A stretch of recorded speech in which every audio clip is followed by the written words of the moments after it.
This is our first podcast, and you guys don't know this already, but I'm calling this Big Shot. So this is the YouTube channel. Why I'm calling it Big Shot Because you see me play, innit? I don't know if you actually if you did see him, but there was a player called Neville, and Neville, Jamaican guy, string vest. Yeah, that's the one we wore.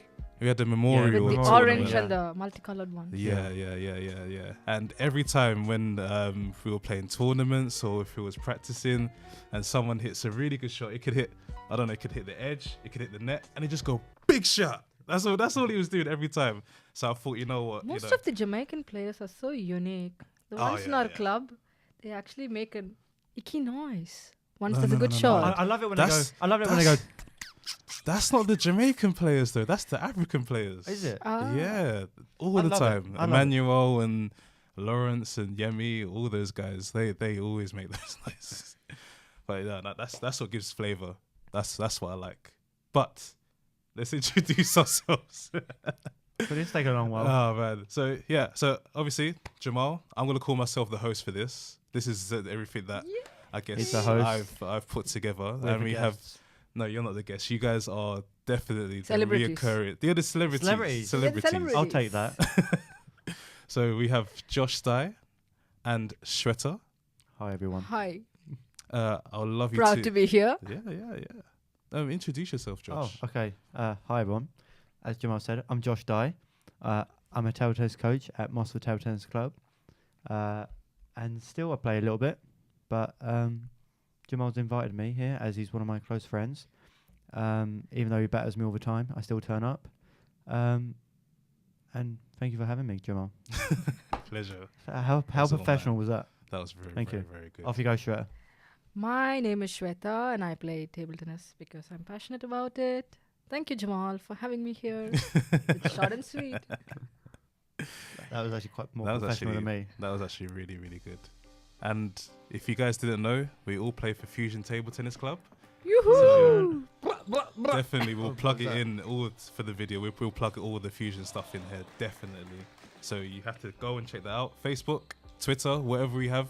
Instagram. Fusion TDC. The thing is, we should post more on Instagram. I don't know why we don't post that much, but we should post loads of stuff. But that's how it goes. So that's life. I think that's going to be your job, Shweta. Seriously, I have a new role now. Yeah, you got responsibilities. You got to step up. You got to do this. Do it for Fusion. Do it for table tennis. Do it for life. Thank you. Josh, I come for practice to Fusion. Drop the mic. I do. I practice. I practice 3 times a week. He does. Last week, did you play? Yes. 3 times? Did I? No. Yes. Tuesday, Wednesday, Friday league game, innit? No, was it? Was that last week?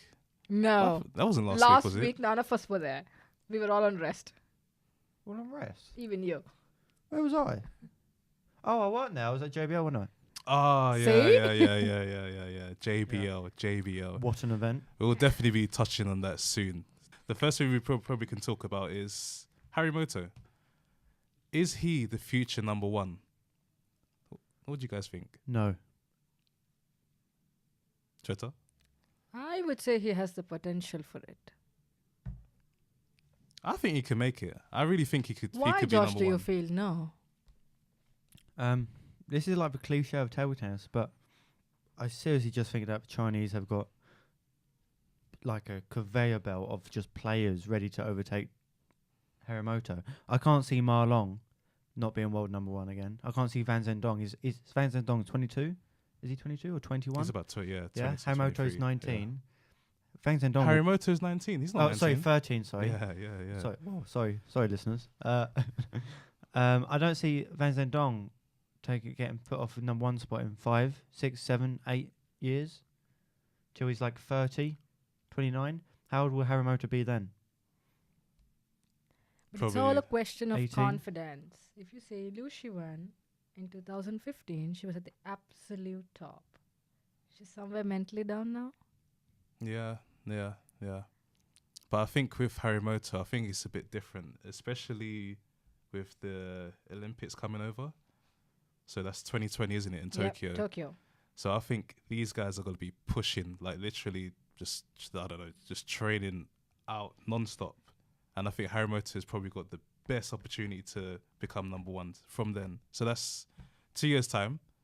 I think he could really put that, I don't know, that extra step, that pedestal, probably to become number one. I think that's what I think anyway. But it depends. Like, I know there's loads of strong players. That's the thing.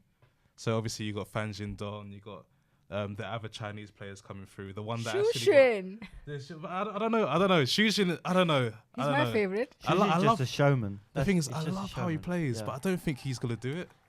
Like, I think the way he plays is just not the table tennis style that you need to become number one at the moment. I don't think there is a particular style, but you'd have to be able to hit both wings efficiently now. Yeah. You know, Zhuzhin has to run around a lot. His backhand is okay, but he has to run. It's like a Marlin. You know, he has to run. He's quick. He's fast, and they call him a cloud walker, don't they? If you didn't know that, The cloud fact of the day. definitely. But with his style, he tells us you have to have such a strong backhand now. If you look at people like Harimoto, Pitchford, English player, Hugo Caldrado, I can't say his name properly, but he's my favourite player. His backhand's unreal. He's got a double-handed backhand as well. That tennis shot was amazing.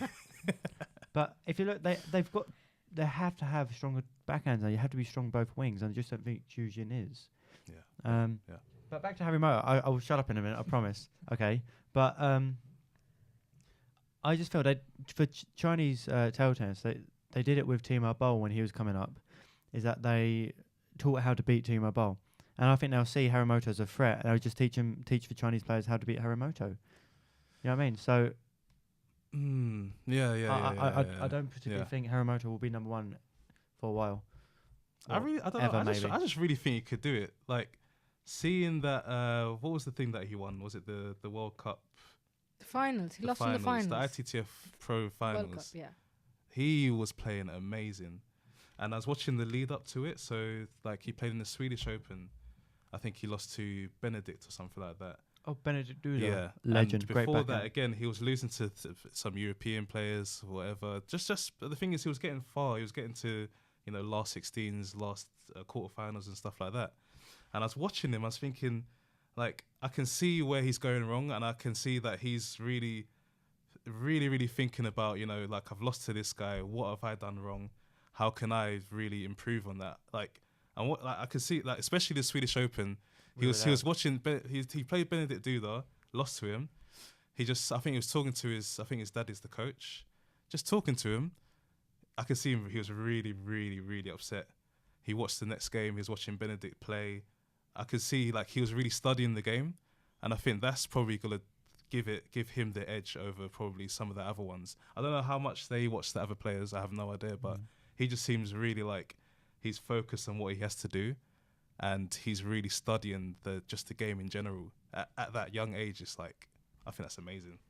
Jamal, if you have observed, all the top players in the world, their coaches, when they sit for matches, they write down notes on every player.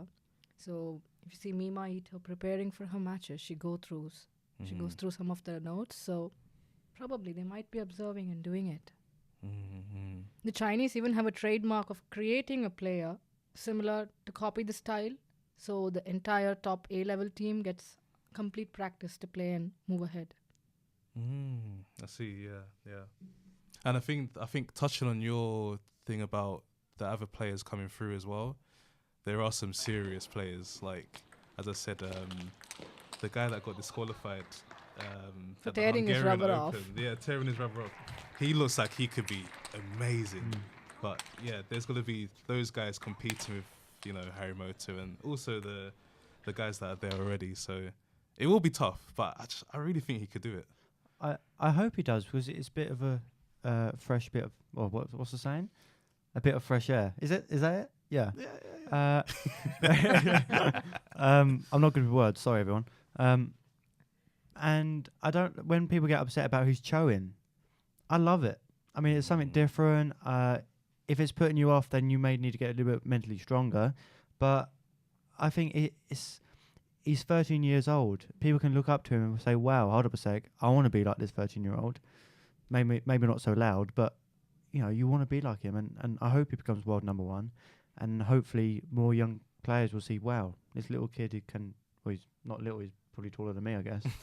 But you can make something out of table tennis. You can be quite successful if you put the hard work in, aka life lesson. Yeah, He's already an inspiration for most of them. definitely. If he's not an inspiration for table tennis, he's definitely an inspiration for just shouting. Like, I see him. It's impressive. I don't know if like is it Benedict Sosha? I don't know if she was doing it before, but she is screaming She for screams every a point lot. now. Like, She I'm screams saying She's a scream. fighter. Yeah, she is. She is. fights is. her way. Definitely. And I think touching on that actually, with Benedict, the European top 16. What do you think about that? Fantastic 2 finals to watch. Both the men and the women were fantastic. Josh, did you watch the matches? He's like, Your expression. he's like, what's going on? All. First, I need to watch them. I didn't watch a lot, but I saw little results and stuff. I was personally gutted that T-Mobile didn't win it because I love T-Mobile. And You should go watch both the matches. I should watch all the matches, really, all of them. I'm not gonna lie, I need to watch all the matches as well. 7 I've games, seen both some. the men final and the women final. The women final, Sox was 3-love up. She was she lost right 4-3. on top of the match, and she lost 3-4. Absolute kudos to Patricia Solia, if that's the way the name is correctly Where's pronounced. she from? Germany. Germany. Oh, she held on to it, but she made it ultimately. And the men final was even more drastic. 7 games. Oh no. Samsonov was having match point and he lost. Samsonov is just a legend. But it just seems like I don't feel like maybe he's, I don't know, maybe I could say that he hasn't improved in terms of his skill or ability, but he just always plays well. Like, it doesn't matter what he does. Like, what can I say? How old is he? 42? It's Something like fantastic that. for his It's age. amazing. I think that because his style of play is so economical and efficient and spin based and Consistent. consistent. That's and, the word. and you look at his serve and you think, oh, it's just chucked in. It's nothing special. But all the pros say that they find his serve one of the most difficult to return. And it's like, he doesn't do anything. He throws up and hits the ball. And you think, how do they find that difficult? But, I mean, so if you've got a good service and you've got a good efficient game and you're able to use the other person's power and they have to increase it to hit past you, they're going to make mistakes and then you can capitalise. I love Samsonov. Maybe not as much as Bowl, but I love Samsonov and He's a legend. I so hope that he keeps playing because he doesn't look any, doesn't look like he's slowing up and, what a legend.